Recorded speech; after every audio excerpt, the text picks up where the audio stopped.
say thank you to the YWCA, of course, for having me.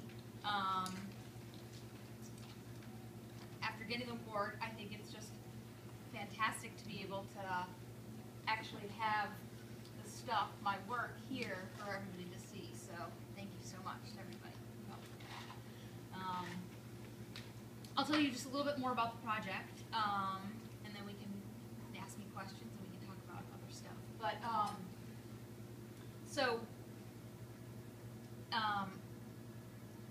my idea started for the project, as Karen said, when I was in Costa Rica, and I noticed that there was very little coverage of girls and women who are playing sports. If you guys are here and you live in the U.S., and if you look at photographs and there's sports stars everywhere, there's Nike ads where there's girls, right?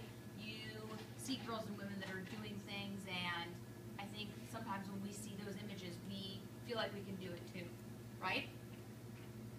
You see other swimmers here who are older than you, and you think the younger girls who see you walking and they think, oh, I can be like her. You said how many years did you say you've been doing it? Like 9. Okay.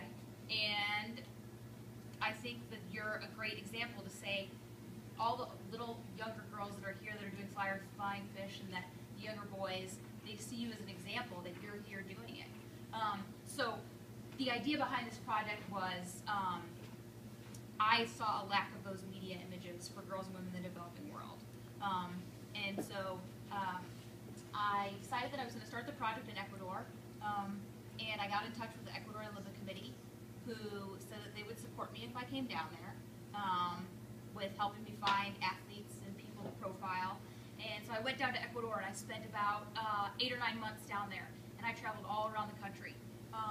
And the Ecuadorian Olympic Committee helped me out, and they'd say, go to this town, and kind of like the Y here, there are places like that, obviously, in Ecuador and countries all around the world.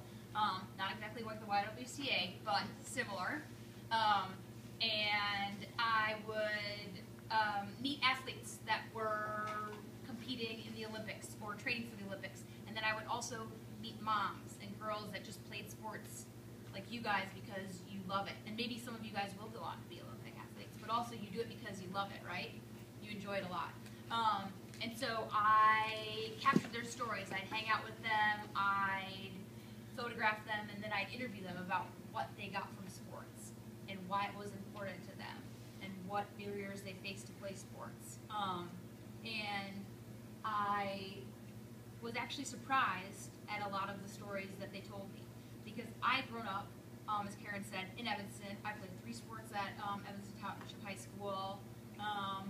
Really thought that I could almost do whatever I wanted. You know, I thought, this is great. I didn't feel any barriers, and I knew that part of that came from my family and also from playing sports. So I expected a lot of the girls and the women to tell me the same things, but the stories that they told me were a lot of the times even more powerful, and they were impacted even more by sports. I'll just tell 1 or 2 quick little stories about some of the girls and women so you can see what I'm talking about. Those of you guys from the YWCA know the story that I already told about, but there's a woman that I met who's a mountain climber. Well, she wasn't a mountain climber. She was a mountain climber when I met her, but before that, her name is Rosa Elena, and she lived in a indigenous village underneath a big mountain that was very famous for people to go climb it, but no indigenous woman had ever summited this mountain. And Rosa Elena had a Peace Corps volunteer that came to stay with her. And the Peace Corps volunteer told her, Rosalina, I'm going to go climb this mountain. Would you like to come with me? And Rosalina said, no, I do not want to go climb that mountain. And she said, look at how beautiful this mountain is. You've never thought about climbing this mountain. It's right here. And Rosalina thought for a while longer, but then the Peace Corps volunteer convinced her to climb. So she trained and she trained and she trained, and she ended up climbing the mountain with the Peace Corps volunteer and becoming one of the first, because there was another indigenous woman that went with her, but the first indigenous woman to summit this mountain. And this was in 1999. So you guys probably think that sounds like it's a very long time ago, but it's actually not that long ago at all. But a long time in the history of that world of having, of that whole community, no indigenous person climbing, indigenous woman So she came back to her community, and everyone in the community said, the women and the men said, well, why would you do that? And Rosa Elena said in the similar words that this Peace Corps volunteer had said, look at this mountain. We've been underneath this mountain for how many years and we've never thought about climbing it? Think about all the things that we can do. And at first, the community still continued to look at her like she had done something wrong and different, and she stood by that she had done this great thing and she felt empowered. I interviewed her at various different times, and we were sitting in her house, and she is sitting in this whitewashed room, and she says, after climbing that mountain, I realized that these 4 walls didn't need to contain me. I could do whatever I wanted. And the community came around to see that too. And they asked her to be, to be the first female leader of her indigenous community town.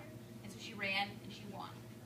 So that's one story about how empowering sports is, and the idea that when you see someone that's doing something that maybe you never thought you could do, you're going to be able to believe in yourself to be able to do that too.